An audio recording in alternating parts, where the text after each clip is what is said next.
ولا تعسر وتمم بالخير وبك نستعين يا فتاح رب يسر ولا تعسر وتمم بالخير وبك نستعين يا فتاح رب يسر ولا تعسر وتمم بالخير وبك نستعين يا فتاح. پڑھیے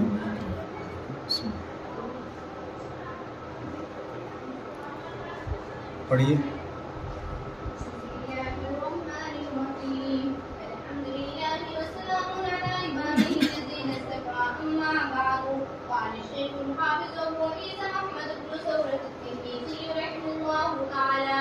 باب ما جاء في قتل رسول الله صلى الله عليه وسلم. أخبرنا أبو رجاء قتيبة بن سعيد عن مالك بن أنس عن ربيعة بن أبي عبد الرحمن عن أنس بن مالك رضي الله عنه أنه سمعه يقول قال رسول الله صلى الله عليه وسلم ليس بالطويل الفاعل ولا بالقصير ولا بالأبيض الأمهك ولا بالعدم ولا بالجعد القدد ولا بالسبت. بارك الله تعالى لا رأس 40 سنة وقام في مكة 10 سنين وبالمدينة 10 سنين ووفاه الله تعالى لا رأس 60 سنة وليس في رأسه ولحيته 20 شعرة بيضاء. بسم اللہ. یہ جو کتاب ہے شمائل الترمذی، شمائل ترمذی کہتے ہیں اس کو. اس کا اصل نام ہے الشمائل المحمدیہ. الشمائل المحمدیہ اس کتاب کا نام ہے، اور اس میں حضور اکرم صلی اللہ علیہ وسلم کے اخلاق، آپ کی صفات، آپ کا حلیہ مبارک، آپ کے ظاہری اور باطنی اوصاف کو امام ترمذی رحمۃ اللہ علیہ نے ذکر کیا ہے. ان احادیث کو جن میں حضور اکرم صلی اللہ علیہ وسلم کے ظاہری یا باطنی اوصاف کا ذکر ہے، امام ترمذی رحمۃ اللہ علیہ نے اس کتاب میں ان احادیث کو جمع فرمایا ہے.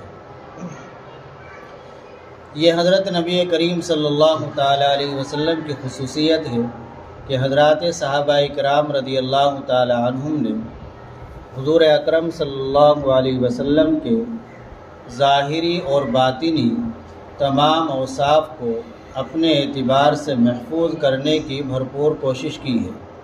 حضرات صحابہ کرام رضی اللہ عنہم نے حضور اکرم صلی اللہ علیہ وسلم کا حلیہ مبارکہ محفوظ کیا اور اس کو بیان کیا. آپ صلی اللہ علیہ وسلم کے لباس کو محفوظ کیا اور اس کو آگے بیان کیا.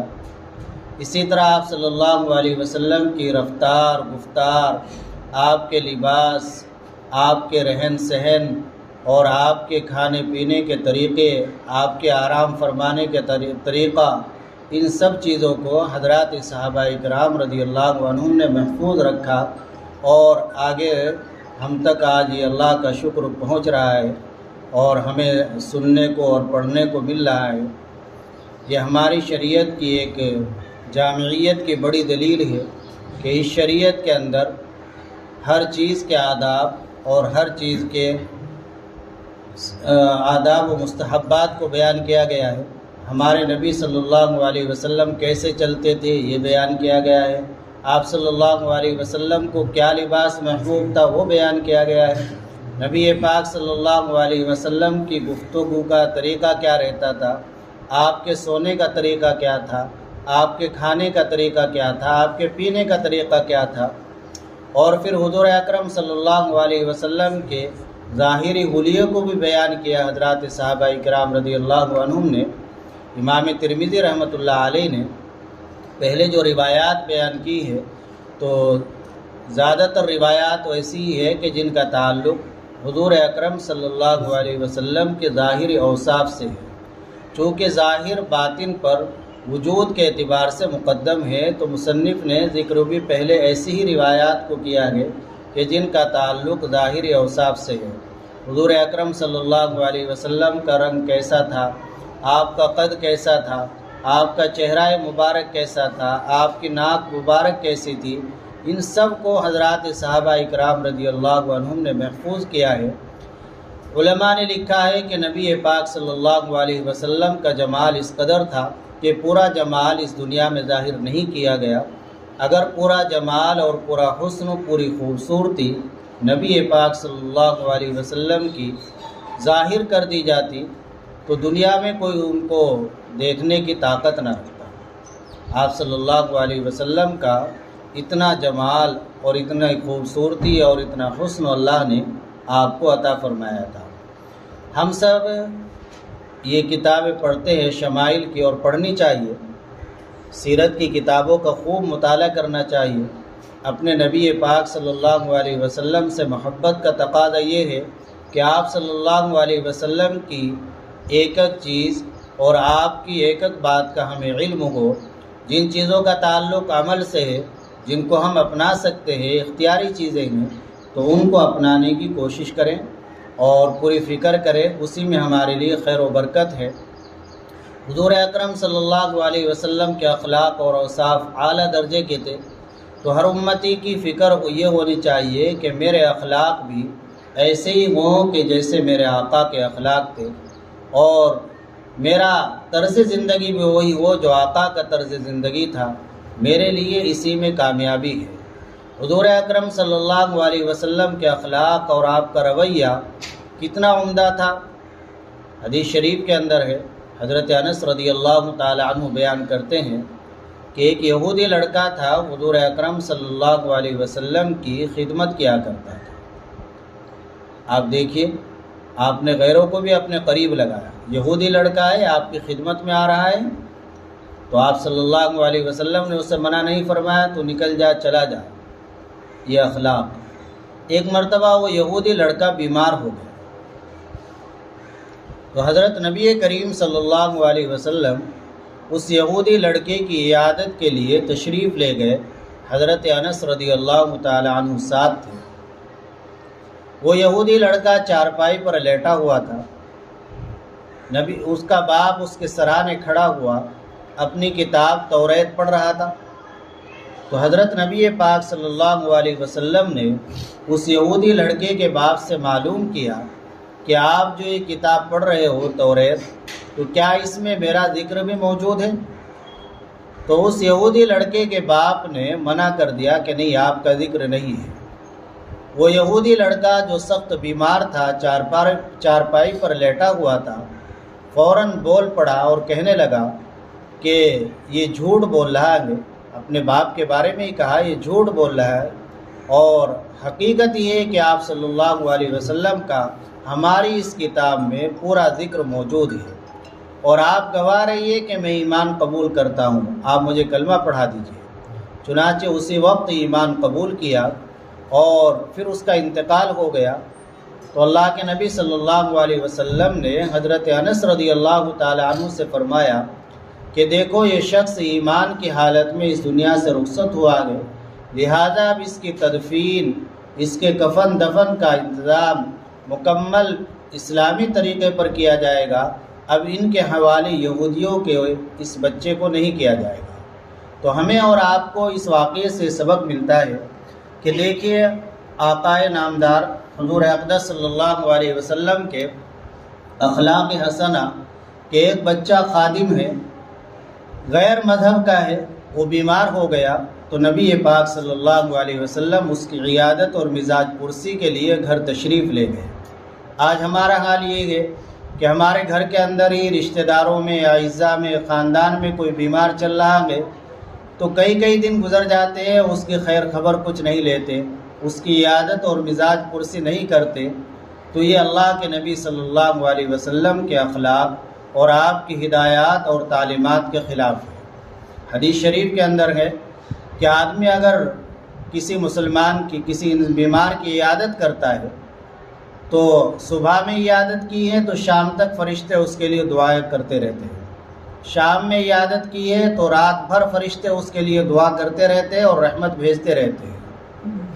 ہمارے اکابر میں حضرت مولانا اسد اللہ صاحب نور اللہ مرقدہ ہوئے، جو حضرت تھانوی نور اللہ مرقدہ کے خلیفہ ہیں اور ہمارے اساتذہ کے بھی استاد ہیں، تو ان کے بارے میں وہ فرماتے تھے کہ میرا معمول یہ ہے کہ میں گرمی کے زمانے میں تو دن میں صبح ہی عیادت کرتا ہوں، تاکہ دیر تک فرشتوں کی دعا ملے۔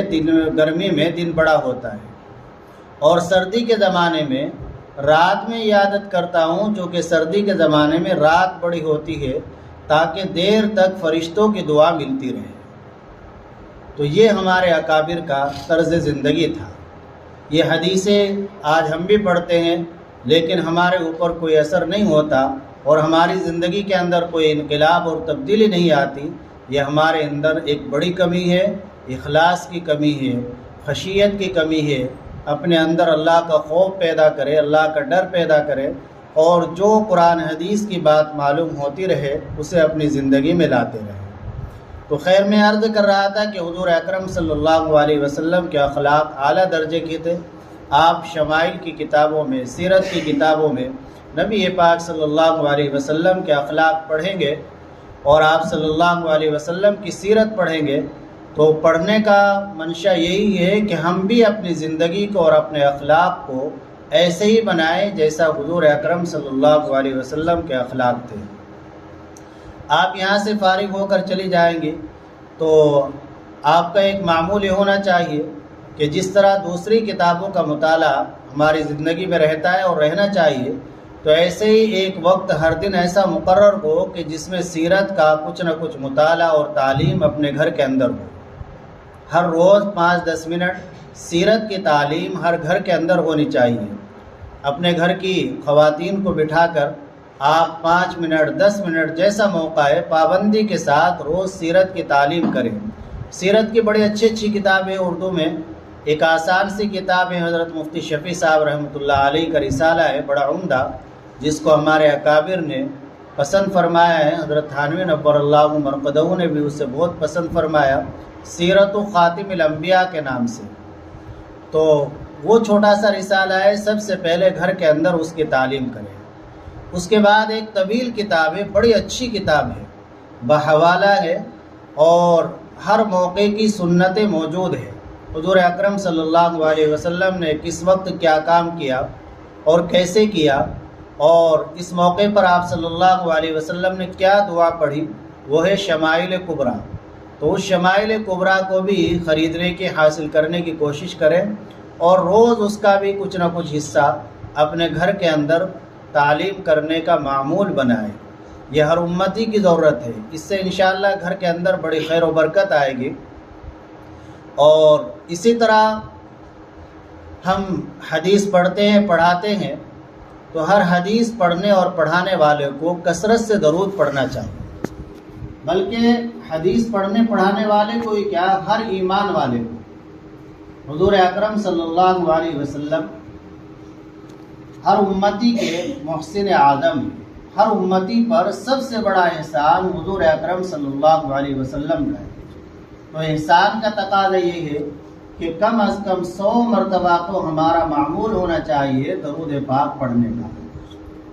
وقت کم ہے، جلدی ہے، تو کم از کم چھوٹا سا درود صلی اللہ علیہ وسلم صلی اللہ علیہ وسلم، یہ تو فجر کی نماز کے بعد ہی 100 بار پڑھنے کا معمول ہے۔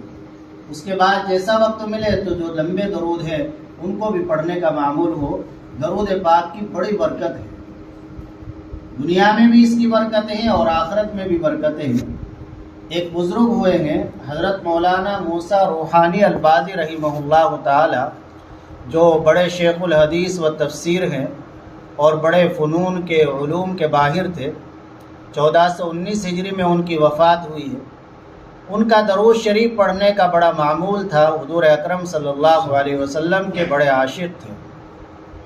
چنانچہ درود پاک کی برکت یہ ظاہر ہوئی کہ جب ان کا انتقال ہو گیا تو ان کی قبر سے کئی مہینے بلکہ سالوں خوشبو آتی رہی۔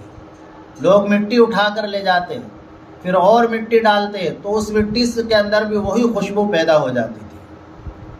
ان کے والد تھے تو ان کے والد کی کرامت اللہ نے ایسے ظاہر کی کہ ان کی قبر سے سورہ ملک کی آواز آتی تھی۔ ان کی قبر سے سورہ ملک کی آواز آتی تھی، چونکہ حدیث شریف کے اندر گئے کہ سورہ ملک آدمی پڑھے رات میں سونے سے پہلے تو یہ قبر میں اس کے لیے عذاب سے بچاؤ کا ذریعہ بنے گی، منکر نکیر کے سوالات کے جواب دینے میں آسانی ہوگی۔ تو اس طرح کی یہ چیزیں ہماری زندگی کے اندر آنی چاہیے۔ درود شریف کی کثرت ہو، حضور اکرم صلی اللہ علیہ وسلم کے اخلاق ہو، اور اللہ نے جو موقع مرحمت فرمایا ہے کہ ہمیں یہاں حدیث شریف پڑھنے کو سننے کو مل رہی ہے اور حدیث شریف کا ترجمہ بتایا جا رہا ہے، مدرسے کی طرف سے ایک بہترین انتظام ہے، تو ہمیں مدرسے والوں کا، انتظامیہ کا، اساتذہ کا خوب شکریہ ادا کرنا چاہیے اور ان کے لیے دعائیں کرنی چاہیے، اور اپنے اعتبار سے جو بھی مدرسے کی خیرخواہی ہو سکے اسے ہمیشہ کرنے کی فکر لینی چاہیے۔ پہلے زمانے کو دیکھیے آپ، آج آسانی کے ساتھ ہمیں سینکڑوں اور ہزاروں حدیثیں پڑھنے اور سننے کا موقع میسر ہو جاتا ہے۔ پہلے حضرات صحابہ نے، محدثین نے ایک ایک حدیث کو حاصل کرنے کے لیے بڑی مشقتیں حاصل کی ہے۔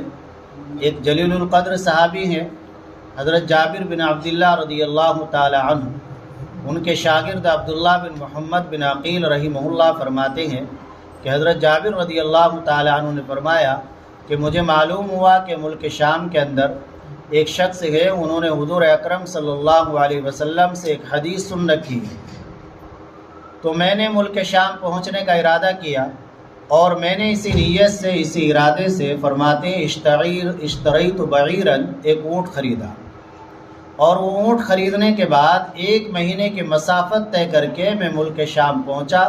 حضرت عبداللہ بن انیس رضی اللہ تعالی عنہ کے دروازے پر دستک دی اور وہ تشریف لائے۔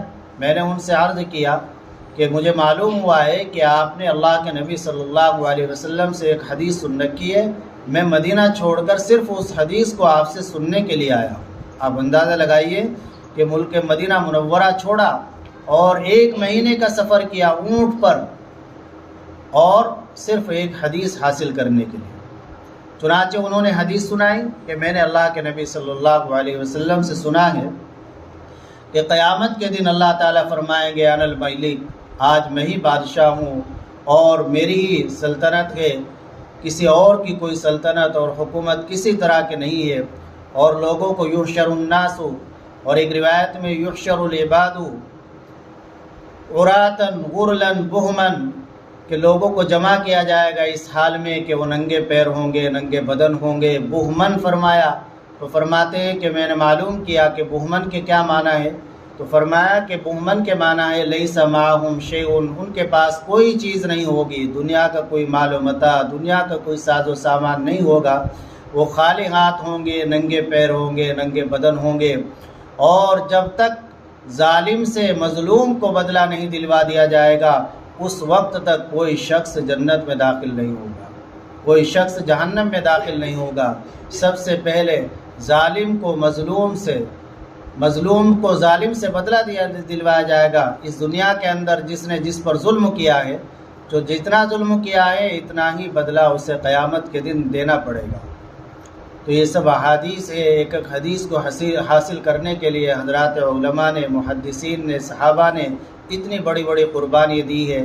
آج ہمیں آسانی کے ساتھ یہ موقع میسر آیا ہے، تو خوب محنت سے پڑھیں اور مدرسے کے جو اصول و ضوابط ہے ان کی پوری رعایت رکھیں، اور مدرسے کا جس طریقے سے بھی تعاون ہو، فیس ایک متعین ہے، کوئی چندے کا نظام نہیں ہے، تو وہ فیس بھی وقت پر ادا کرتے رہے، اور بھی جو اپنے سے خیر خواہی ہو سکے دینی تعلیم میں تو وہ خیر خواہی اچھے طریقے سے کرے۔